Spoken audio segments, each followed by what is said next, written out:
स्वागत है आपका। मैं विवेक बिंद्रा, फाउंडर सीईओ बड़ा बिजनेस.com। आपको केस स्टडीज का इंतजार रहता है। आज इलेक्ट्रिक व्हीकल की क्रांति, उसका रेवोल्यूशन क्या होने वाला है, पूरा का पूरा फ्यूचर चर्चा करेंगे। उससे पहले किसी भी बिजनेस में एंटर करने से पहले आपको अडॉप्शन कर्व समझना चाहिए इंडस्ट्री का। एक होता है सनराइज, एक होता है सनसेट। सनराइज का मतलब जब अडॉप्शन कर्व की शुरुआत होती है। ये वो इंडस्ट्री है जब शुरुआत के अंदर कस्टमर आपको प्रीमियम देता है, एक्स्ट्रा पैसा देता है। कोई भी नई टेक्नोलॉजी आती है, कुछ भी आती है, वो पहले महंगे में बिकती है। उसके बाद ये जब हो जाता है एकदम सन अपनी मैच्योर स्टेज पे पहुंचता है। दोपहर के 12 बजे जब बहुत धूप होती है, ये वो समय है जब पूरी मैच्योरिटी आ जाती है इंडस्ट्री के अंदर। कंपटीशन बढ़ चुका होता है, हर आदमी उस माल को बेच रहा होता है। और बाद में आता है सनसेट इंडस्ट्री, जब नीचे आने लगता है सूरज, ढलने लगता है। ये वो समय है जब प्रोडक्ट बदलने का समय आ जाता है। हर इंडस्ट्री में एक सनराइज भी होता है और सनसेट भी होता है। इलेक्ट्रिक व्हीकल के अंदर भयंकर सनराइज है। सनराइज इंडस्ट्री की निशानी क्या है? ये वो इंडस्ट्री होती है जहां इन्वेस्टर लगातार पैसा लगाना चाहता है, सारे स्टार्टअप्स और वेंचर कैपिटल वहां एंटर करते हैं। दूसरा, ये एक इंजन बन जाता है फ्यूचर इकोनॉमिक ग्रोथ को। तीसरा, स्टेडली ये एम्प्लॉयमेंट को जनरेट कर रहा है। चौथा, इसमें प्रॉफिट बहुत ज्यादा मिलते हैं। और पांचवा, एनवायरमेंट पे हमेशा पॉजिटिव असर पड़ता है। ये पांच चीजों से समझ में आता है इंडस्ट्री अभी चढ़ रही है कि नीचे गिर रही है। रियल एस्टेट इस समय सनसेट है और इलेक्ट्रिक व्हीकल सनराइज पे है। इंडियन गवर्नमेंट ने तूफान मचा रखा है, एक मिशन ले लिया है, ऑटोमोटिव इंडस्ट्री को पूरा बदल देंगे। नितिन गडकरी का वो इंटरव्यू जो बहुत ही उसके बाद हंगामा हो गया था पूरे देश में। क्या बोले, 2030 तक मैं सारी गाड़ियों को उखाड़ के खत्म कर दूंगा, केवल इलेक्ट्रिक गाड़ी चलेगी देश में। और क्या बोले, मैं तुमसे पूछ नहीं रहा हूं, बता नहीं रहा हूं, तुमको बुलडोज कर दूंगा, खत्म कर दूंगा, नेस्तो नाबूद कर दूंगा अगर तुमने इलेक्ट्रिक व्हीकल पे पूरा मूवमेंट नहीं ला दिया। नहीं आएंगे तो तुम्हारे बिना, नहीं तो तुमको घसीटते हुए ले जाऊंगा, नहीं तो बुलडोज करूंगा, और तुम अगर जिद ही करते रहोगे तो मेरा बैंड बजा बजाऊंगा। गडकरी के बाद नीति आयोग के अमिताभ कांत ने भी आके स्टेटमेंट दे दिया कि मेरा उद्देश्य है शहर साफ हो जाए, पोल्यूशन खत्म हो जाए, इंपोर्ट ना करना पड़े तेल। बहुत तेल विदेश से इंपोर्ट करना पड़ता है पेट्रोल और डीजल की गाड़ियों के लिए, और वो चाहते हैं इलेक्ट्रिक व्हीकल ऐसा कुछ हो जाए कि केवल सूरज की रोशनी से चल जाए, पूरी तरह इंडिपेंडेंट हो जाए गाड़ी। To shift away from internal combustion cars to electric vehicles, and you need to move towards a world which is based on sharing, connected and zero emission world. That's the future. Modi ने भी बोल दिया charge mobility वही future होने वाला है। We want to build India as a driver in electric vehicles. 4 wheeler की गाड़ियों में तकलीफ आ रही है, लेकिन जो इलेक्ट्रिक व्हीकल है वो 2 व्हीलर और 3 व्हीलर में है। क्या मतलब हुआ? मास मोबिलिटी का सेगमेंट है ये। जो मास मोबिलिटी का सेगमेंट है, यानी कि छोटे शहरों के अंदर, गांव में 2 व्हीलर, 3 व्हीलर, ऑटो रिक्शा, सब कुछ इलेक्ट्रिक व्हीकल में आसानी से मूव कर रहा है। सरकार ने इंसेंटिव पे, टैक्स पे कई तरीके के फोकस करने शुरू कर दिए। सरकार चाहती है टैक्स कम से कम ले। गाड़ी पे पहले जो टैक्स इलेक्ट्रिक व्हीकल पे था 28 को 18 किया, 18 को 12 किया, अभी 5% कर दिया है। जो अभी रिसेंटली चार्जर गाड़ी को चार्ज करने का सिस्टम बनाया है, उसको 18% से सीधा 5% टैक्स पर ला करके रख दिया है। ऐसे इंसेंटिव दे रहे हैं, तरह तरह के पैकेजेस दे रहे हैं कि गाड़ी इलेक्ट्रिक व्हीकल को किसी तरह के सपोर्ट कर दे, सब्सिडी दे डालो सारी। इन्होंने फेम बनाया, एक नई संस्था faster adoption and manufacturing of electric vehicle की जो फेम बनाया, इसमें सारे देश के थिंक टैंक डाल दिए, किसी तरह आगे बढ़ा दो उसको। दुनिया अडॉप्ट करती जा रही है। यूएस और चाइना नंबर 1, 2 अपने आप में कंट्री आपस में कंपीट कर रहे हैं। टेस्ला सबसे ज्यादा कर रहा है। इलेक्ट्रिक व्हीकल के फायदे बहुत है। पहली चीज कि ये इसकी कॉस्ट कम पड़ती है, इसमें रिपेयर का झंझट नहीं है। गाड़ी खरीदने के लिए बाद में कोई गैस नहीं भरवानी, कोई तेल नहीं भरवाना, इसमें कोई तेल चेंज नहीं करना। इसकी मेंटेनेंस बहुत सस्ती पड़ती है, वेयर आउट इसके अंदर होता ही नहीं है। इलेक्ट्रिक कार्स जो है सांस के लिए तो बहुत अच्छे है ही ना। आप जानते ही हो कि इसमें एमिशन नहीं है। जो एमिशन नहीं होगा, पोल्यूशन नहीं होगा, तो नेचुरली फायदा होगा। इलेक्ट्रिक व्हीकल में एक बड़ी कन्वीनियंस है कि अब आपको पेट्रोल पंप पे नहीं जाना है, अब आपको वहां जाके डीजल नहीं भरवाना, आप अपने घर पे ही चार्ज कर लोगे ना। थोड़ा कूल भी लगता है साथ में। इसके अलावा कि भाई कोई नई चीज आई है, ये इलेक्ट्रिक व्हीकल है। फिर इसके अलावा सेफ्टी मामले में भी बहुत अच्छा है। सेफ्टी के अंदर अगर आप पहले देखें, पहले 2 करोड़ गाड़ियों में आग लगने के चांसेस होते हैं जो टेस्ट होता है उसका, पेट्रोल डीजल की। लेकिन ये 2 करोड़ नहीं कह रहा, ये कह रहा है कि 12 करोड़ गाड़ी में से किसी एक में आग लग सकती है। इसका मतलब सेफ्टी के मामले में ये बहुत आगे निकल गया। मेंटेनेंस की बात मैं कर ही चुका हूं आपसे। आवाज ये गाड़ी करती नहीं, ना बाहर करती है ना अंदर करती है। इसके रेडियस टर्न करने के ज्यादा अच्छे बना दिए हैं। और जो कामगार आदमी हैं, जो छोटे गांव में आदमी काम करता है, लोडिंग का, रिक्शे का, वो ज्यादा इनकम कमा सकता है कम एक्सपेंडिचर में, क्योंकि बाकी गाड़ियों में एक्सपेंडिचर ज्यादा होता है। थोड़ा अगर इसका गणित लगाएं कि ये गाड़ी सस्ती क्यों पड़ती है, देखिए क्यों फ्यूचर होने वाला है, मेरी बात समझिएगा। एक मॉडल होता है TCO, total cost of ownership. यानी कि कोई भी चीज को खरीदने की टोटल कॉस्ट क्या पड़ती है। गाड़ी खरीदना ही एक कॉस्ट नहीं है। गाड़ी खरीदना तो पहली कॉस्ट है, इसको बोलते हैं परचेज कॉस्ट। दूसरी है उसकी मेंटेनेंस की कॉस्ट, गाड़ी का रख रखाव कैसे करना पड़ता है। तीसरी है उसकी सर्विस की कॉस्ट, कि उसकी सर्विस में कितना पैसा लगता है। दूसरी गाड़ियों में सर्विस में कोई भी आप गाड़ी खरीदोगे 10-20 हज़ार रुपये 30 हज़ार रुपये की सर्विस होती है, इसकी सर्विस कम पड़ती है। चौथी इसकी फ्यूल की कॉस्ट, कि बार बार पेट्रोल डीजल कितना डालना है। पांचवी इसकी डेप्रिसिएशन की कॉस्ट, अब डेप्रिसिएशन भी इस पर कम लगता है। तो टोटल कॉस्ट ऑफ ओनरशिप, उसके कारण इलेक्ट्रिक व्हीकल दुनिया में फेवरेट हो रही है। सरकार थोड़ी एम्बिशियस हो चुकी है, गोल सरकार ने बिल्कुल क्लियर बना ली है। 2023 तक सारे 3 व्हीलर को किसी भी तरीके से इलेक्ट्रिक व्हीकल कर देना है। 2025 तक सारे 2 व्हीलर को किसी भी तरीके से इलेक्ट्रिक व्हीकल कर देना है। नीति आयोग बोल रहा है अब जितने भी हाई राइज बिल्डिंग आएंगी, जो भी हॉस्पिटल आएंगे, जो भी मॉल्स आएंगे, जो भी रेजिडेंशियल एरिया आएंगे, जो भी कमर्शियल बिल्डिंग आएंगी, जितने भी ऑफिसेज आएंगे, सब में ई व्हीकल, इलेक्ट्रिक व्हीकल के चार्जिंग का स्पेस देना ही देना है। दुनिया की 10 सबसे ज्यादा पोल्यूशन क्रिएट करने वाली सिटी में से 7 इंडिया में है। एक अच्छा डिसीजन और ले लिया, जो 10 अपने देश के अंदर सबसे ज्यादा पोल्यूशन वाले शहर हैं, वहां पे ये कह रहे हैं कि एक फिक्स परसेंटेज इलेक्ट्रिक व्हीकल बिकना चाहिए। जैसे मतलब जितनी भी गाड़ियां बिके उसमें से 10 या 20% केवल इलेक्ट्रिक व्हीकल बिकना चाहिए। आपको मालूम है 1 गीगा टन कार्बन डाइऑक्साइड का एमिशन खत्म हो सकता है अगर इलेक्ट्रिक व्हीकल बढ़ेंगे। आज हमारा देश पेट्रोल डीजल खुद थोड़ी बनाता है, आज मिडिल ईस्ट से लाना पड़ता है पेट्रोल डीजल सारा। $330 बिलियन अपन बचा जाएंगे अपना देश इंपोर्ट के चक्कर में, जिससे फिस्कल डेफिसिट हो रहा है, रुपए की वैल्यू बर्बाद हो रही है, देश की इकोनॉमी खत्म हो रही है, देश से डॉलर बाहर जा रहा है, आपका इंपोर्ट बढ़ रहा है। अरे एक्सपोर्ट जो देश ज्यादा करता है, चाइना आगे बढ़ा एक्सपोर्ट के कारण। ई व्हीकल अगर आ गया, अपना इंपोर्ट की कॉस्ट कम होगी, देश स्ट्रांग हुआ। एक बात तो है कि मेरे साथ देश में सबसे ज्यादा व्यापारी जुड़ा हुआ, जो व्यापार करने में इंटरेस्टेड है, हमारे चैनल पे आता है। इसमें क्या समझना है आपको, जब आप नए व्यापार में एंटर करते हैं, पहली चीज मैं बता चुका हूं, सनराइज इंडस्ट्री होना चाहिए। दूसरी चीज कि उसमें एंट्री मारे कैसे उसमें घुसे।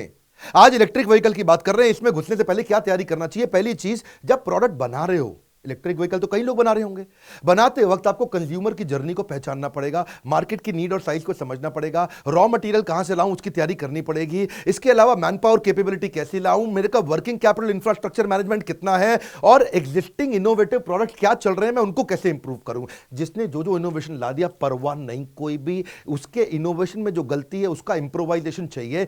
Improvisation in existing innovation can kill the existing innovation. मेरी बात समझिए, जो भी इनोवेटिव माल लेकर क्या है वो कुछ तो गलती कर रहा है। आज मैं आपको अपने leadership funnel everything about entrepreneurship के पार्टिसिपेंट मिस्टर नाहक की बात बताऊंगा। इनकी कंपनी ने क्या किया, इलेक्ट्रिक व्हीकल की इंडस्ट्री को समझा, केस स्टडी रहती है, कोई एग्जांपल रहता है, बात ज्यादा समझ में आती है। इन्होंने गलतियां ढूंढी इंडस्ट्री में क्या हो रही है, बाकी ई व्हीकल में क्या गड़बड़े हो रही है, जिसको मैं इंप्रूव करूं, उसको बोलते हैं product development, new product development. हर कंपनी की एक टैगलाइन होती है। इसी तरह नाहक ने हमसे सीखा प्रोग्राम में टैगलाइन क्या बनाया, we turn innovation into value creation. कितना भी इनोवेशन हो रहा हो, उस इनोवेशन में रियल वैल्यू नहीं आएगा, कस्टमर को क्या फायदा। और अगर आपने इनोवेशन को रियल वैल्यू बना दिया, मैं भी बताऊंगा आपको एग्जांपल, कि वीडियो को पूरा देखना पड़ेगा आपको, तभी गेम चेंज हो पाएगा। 3 फायदे होते हैं जब आप इनोवेशन में वैल्यू क्रिएट कर देते हैं। 3 फायदे होते हैं। पहला, कि आप कंपटीशन से बहुत आगे निकल जाते हैं, यू गेन कॉम्पिटिटिव एडवांटेज। दूसरा, अर्ली रेवेन्यू मिलते हैं, आपको जल्दी पैसा आता है। तीसरा, चेंजिंग एनवायरनमेंट का आप पे फर्क खत्म, आप पहले ही बहुत आगे निकल जाते हैं। अगर मैं आपको थोड़ा कंपैरिजन कर दूं तो बात आसानी से समझ में आ जाती है। पहले जो ऑटो रिक्शा था वो 3 रुपए किलोमीटर चलता था, अभी ई रिक्शा 1 रुपए किलोमीटर चलता है। अब जो भी चल रहा है चलने दो उसको, लेकिन उसके अंदर जो कमियां हैं, उसके अंदर क्या इनोवेशन ला दें, उसके अंदर इंप्रोवाइजेशन ला दें। गार्बेज ट्रक जाया करता था पहले, उसके बाद में भी गार्बेज ट्रक जो बड़ा बल्कि था साइज में, उस मैनुअल है सब कुछ, उसमें कूड़ा हाथ से ही भरना है, हाथ से ही बाहर निकालना है, दिक्कत होती थी। बाद में आया ई रिक्शा का ट्रक आ गया, लेकिन अभी भी मैनुअल प्रोसेस था। नाहक जी ने क्या किया जी, उसमें डाल दिया हाइड्रोलिक सिस्टम, छोटा रिक्शा, अब वो जगह जगह घुस जाता है, पतली पतली गली में जाता है, अपने आप हाइड्रोलिक तरीके से वो उठ के बाहर कूड़ा निकाल देता है, उसी में सारा भर भी देता है, पूरा ऑटोमेटिक हो गया। 3 आदमी का काम 1 आदमी करता है, पैसा भी बच गया और जगह जगह उसकी कवरेज भी मिल गई। अब एक और कंपैरिजन समझिए कि पहले जो गाड़ियां आ रही थी, ई रिक्शा वगैरह जितनी भी ई व्हीकल थे, वो या तो आयरन की बॉडी के बने थे या स्टील कोटेड थे, लेकिन थे आयरन की बॉडी के ही।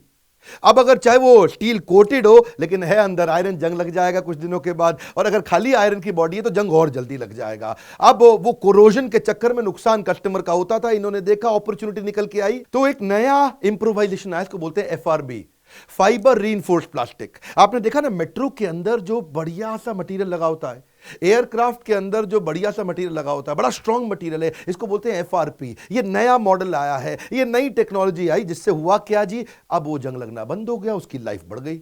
Improvisation in existing innovation. आपको ना अपने बिजनेस में डरने की कोई जरूरत नहीं है।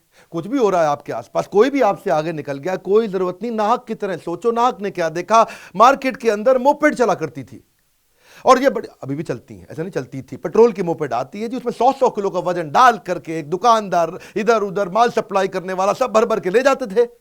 अब ये पहली बार देश में ऐसा हुआ, इलेक्ट्रिक मोपेड निकाल दी।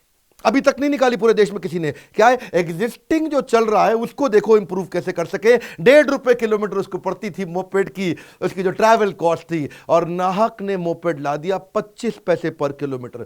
6 गुने का फर्क है। ये 25 पैसा पर किलोमीटर, वो 1.5 रुपया पर किलोमीटर। और मोपेड अभी इंडिया में आई नहीं। सबसे ज्यादा बड़ा मार्जिन, सबसे बड़ी ग्रोथ नाहक को मिलने का कारण यही है, प्रोडक्ट के अंदर वो इनोवेशन लेकर के आओ, वो इंप्रोवाइजेशन, वो वैल्यू क्रिएशन जो अभी और कोई नहीं कर पाया। 1 साल के अंदर उसको मोपेड फ्री हो जाएगी। इसी चक्कर में जो नाहक के डीलर बने हैं ना, वो फटाफट इसी चक्कर में नोट छाप रहे हैं कि जो जो इनके साथ जुड़ता है।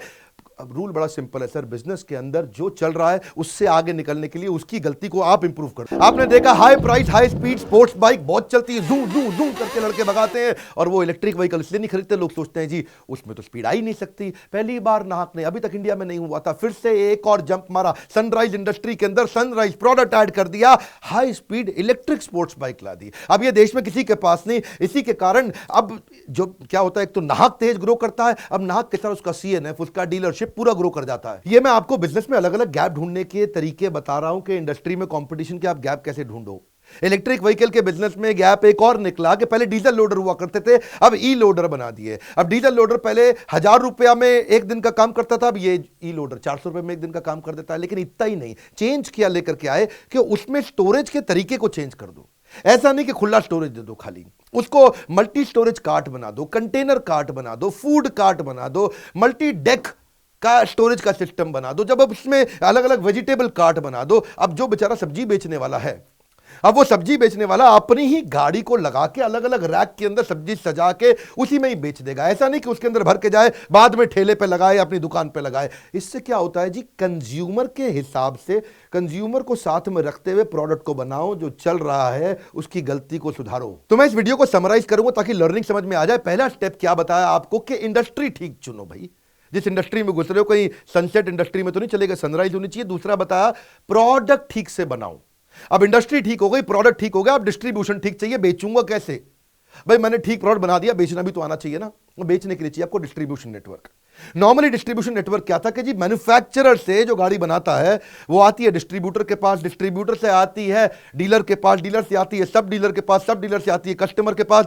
चेन लंबी है, डिस्ट्रीब्यूटर मार्जिन खाएगा, और जब डिस्ट्रीब्यूटर अपनी चलाता है सारा कंट्रोल खत्म हो जाता है। तो ये कंट्रोल बनाए रखने के लिए ये मार्केट अनऑर्गेनाइज्ड है, इसको ऑर्गेनाइज बनाने के लिए डिस्ट्रीब्यूशन नेटवर्क में आपको मार्केट को फिर से समझना पड़ेगा, फिर से मार्केट की गलतियों को पकड़ो, फिर देखो, अपने हिसाब से डिस्ट्रीब्यूशन नेटवर्क बनाओ। यहां डिस्ट्रीब्यूशन नेटवर्क नाहक ने अपने साथ मिलकर कैसे बना, मैं कोचिंग किया मिस्टर नाहक की, उन्हीं का है ब्रांड नाहक, जिनकी ये गाड़ियां चलती हैं। और मॉडल कैसे चेंज किया, अपने साथ में गाड़ी किसी डिस्ट्रीब्यूटर को नहीं दी, खाली सीएनएफ को दी, कैरी एंड फॉरवर्ड।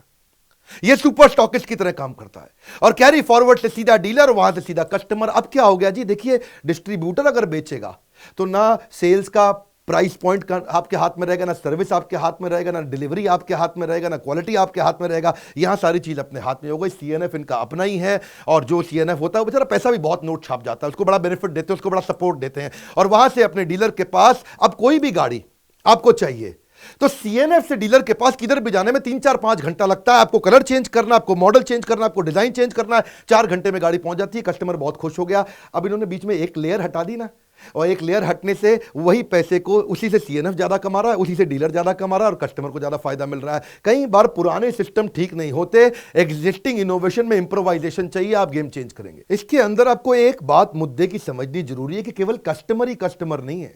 नाहक के लिए सीएनएफ भी कस्टमर है, नाहक के लिए डीलर भी कस्टमर है, नाहक के लिए कस्टमर भी कस्टमर है। अब सीएनएफ को फायदा कैसे, वो कैसे कस्टमर बना, उसकी जो वेयर हाउस का किराया है वो नाहक कहता है मैं खुद ही दूंगा, तेरे को टेंशन नहीं लेनी है। सीएनएफ के जो एम्प्लॉय की तनख्वाह है ये खुद ही देंगे, उसके ट्रांसपोर्टेशन की जो खर्चा है वो कहते हैं मैं खुद ही दूंगा, उसका लोडिंग अनलोडिंग का खर्चा है नाहक कहता है मैं खुद ही दूंगा, उसको जो बढ़िया मार्जिन है नाहक कहता है मैं खुद ही दूंगा। अब सीएनएफ कहता है मैं क्या करूंगा, नाहक कहते तू नोट छापेगा। अब सीएनएफ को जब फायदा लगता है ना वो अच्छा सपोर्ट देता है। अब इसके कारण फायदा क्या है, जब सीएनएफ सॉलिड हो गया, कैरी ऑन फॉरवर्ड जिसको बोलते हैं ना, डिस्ट्रीब्यूटर की जगह बनाया है, तो रिटेलर जो एक्चुअली डीलर है, जो एक्चुअली गाड़ी बेचता है, उसको माल जल्दी मिल जाता है, 4-5 घंटे में माल पहुंच जाता है। वैसे पुराने सिस्टम के अंदर वो बेचारा डीलर कम से कम 10 कस्टमर ऐसे छोड़ने पड़ते थे उसको, क्योंकि उसके पास माल की सप्लाई नहीं थी। यहां पीछे सीएनएफ माल तुरंत देता है, वो 10 गाड़ी कम से कम महीने की फालतू बेचता है। इसीलिए डीलर भी क्या कहता है, जी मजा ही आ गया मुझको, उसके मुंह से कहता है अरे वाह। बात बड़ी सिंपल है,